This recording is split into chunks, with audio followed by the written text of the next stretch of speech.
High friends, welcome back to trendy fashion कट्टा। जेव्हा आपण लग्न समारंभाला किंवा इतर कोणत्याही कार्यक्रमांना साडी नेसणं पसंत करतो, परंतु काही जणींचा साडीमध्ये कमरेचा जो भाग असतो तो जाडजूड किंवा फुगीर दिसतो आणि तो दिसला की आपण साडीमध्ये विचित्र दिसतो। तर त्याच्यासाठी मी काही टिप्स तुमच्याशी शेअर करणार आहे की ज्यामुळे जरी तुमच्या कमरेचा भाग सुटलेला असेल तरी सुद्धा साडीमध्ये अगदी छान आणि उठून दिसू शकतात। छोट्या छोट्या अशा स्टायलिंग टिप्स आहेत ज्या तुम्ही वापरल्या तर नक्कीच याचा फरक तुम्हाला दिसेल। तर नंबर 1 ची टिप आहे, साडी तुम्ही कशा प्रकारची निवडतात यावरती सगळं काही अवलंबून आहे। कारण कधी कधी असं होतं की खूप महागाची साडी घेतली तरी ती आपल्याला नीट नेसली नाही तर ती व्यवस्थित दिसत नाही। त्यामुळे साडी निवडताना काळजी घेतली पाहिजे। ज्यांचा कमरेचा खालचा भाग असा मोठा आहे किंवा ज्यांची तब्येत जास्त आहे अशांनी तर तुम्ही ट्रान्सपरंट साड्या नेसणं टाळायचं। कारण ट्रान्सपरंट साड्यांमध्ये पोटाचा आणि कमरेचा भाग जास्त दिसतो। त्यानंतर नेटची साडी किंवा शिफॉन साड्या ज्या असतात त्या सुद्धा नेसणं टाळायचं। कारण अशा साड्यांमध्ये आपले शरीर जास्त दिसते, म्हणून अशा साड्या नेसणं टाळायचं। नंबर 2 ची टिप आहे, आपल्या शरीराचा आकार। म्हणजे साड्या निवडताना आपल्या शरीराचा आकार कसा आहे याकडे लक्ष द्यायचे।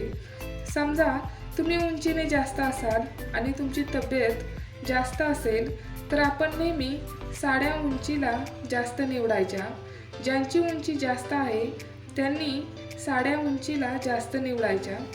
कारण जर तुम्ही उंचीला कमी साड्या घेतल्या तर ते अगदीच विचित्र दिसते। आणि ज्यांची उंची कमी आहे त्यांनी काय करायचं तर त्यांनी सिल्क कॉटन किंवा जॉर्जेट प्रिंटेड किंवा अनेक वेगवेगळ्या असे साड्यांचे प्रकार तुम्ही निवडू शकतात। साड्यांची थोडी लांबी कमी असेल अशा साड्या निवडायच्या।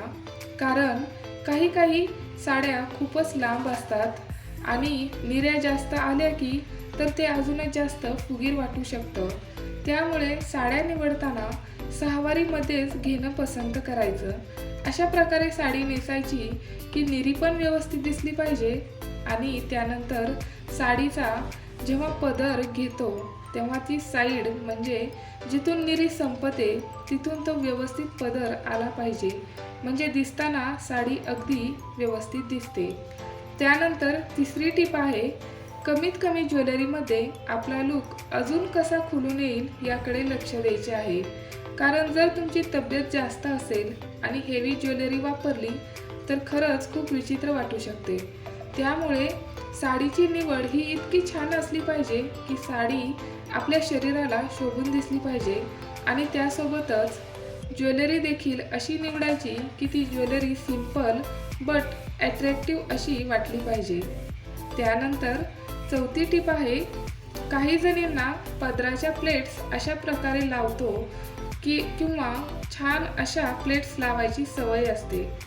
पण जर समजा आपल्या कमरेचा खालचा भाग थोडासा फुगीर असेल किंवा मोठा असेल तर प्लेट्सच्या ऐवजी पदर जर वन साईड असा हातावर सोडणं पसंत करा। कारण ते खूप उठून दिसेल आणि खालचा भाग थोडासा कव्हर देखील होईल। त्यानंतर 5वी टिप आहे, साडी नेसताना अजून एक गोष्ट आपल्या लक्षात यायला पाहिजे ती म्हणजे साडीच्या खाली आपण परकर किंवा पेटीकोट तसेच शेपवेअर वापरतो तर ते योग्य प्रकारचं असणे गरजेचे आहे। कारण परकर जो आपण वापरतो तर ते योग्य आपल्या साईजचं नसेल आणि ते एके जागी गोळा होत असेल तर साडीसुद्धा एकाच जागी फुगीर दिसते।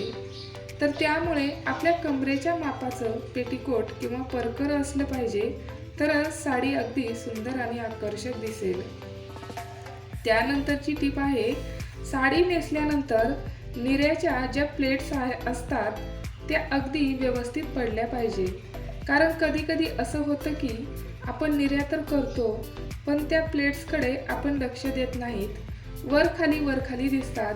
तर त्यामुळे त्या पाडताना वरच्या साईडला घेताना आपण व्यवस्थित अशा लेवलनं घेतल्या पाहिजेत आणि खालीपर्यंत प्रेस केल्या पाहिजेत त्यामुळे त्या हलणार नाहीत आणि चालताना वगैरे फुगणार देखील नाहीत, तर हे लक्ष द्या. तर मैत्रिणींनो, ह्या होत्या आजच्या टिप्स. तुम्हाला या टिप्स कशा वाटल्या मला कमेंट करून नक्की सांगा आणि आवडल्या असतील तर प्लीज लाईक करा, तुमच्या मैत्रिणींसोबत शेअर करा आणि चॅनलवर जर पहिल्यांदाच आला असाल तर चॅनलला सबस्क्राईब करून शेजारील बेल आयकॉनवर नक्की क्लिक करा. धन्यवाद.